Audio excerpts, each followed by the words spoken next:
World's cutest humanoid robot. Meet Fourier GR3, the future of home and classroom AI. Fourier Robotics is back, and this time they've gone small, soft and seriously smart. Meet the GR3, the newest humanoid robot officially launching August 6. Unlike its taller siblings, the GR1 and GR2, the GR3 stands at just 4'5", designed specifically for home, schools and other everyday spaces. Think less robot overlord, more helpful housemate.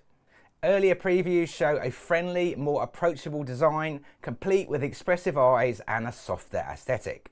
It's built to engage naturally thanks to its built-in large language model, making it ideal for teaching assistants, caregivers and even just a chatty companion.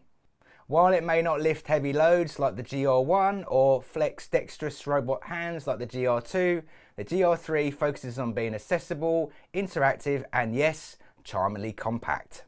If placed right, the GR3 could be the first humanoid robot to make itself truly at home. And that's your robot news update for today. If you're curious how robotics can transform your business, join me for my weekly live Robot Optimized workshop. It's packed with insights, trends and practical tips. Don't forget to subscribe to stay in the loop with the latest updates. I'm RoboPhil from Robot Philosophy. Thanks for watching and I'll see you next time.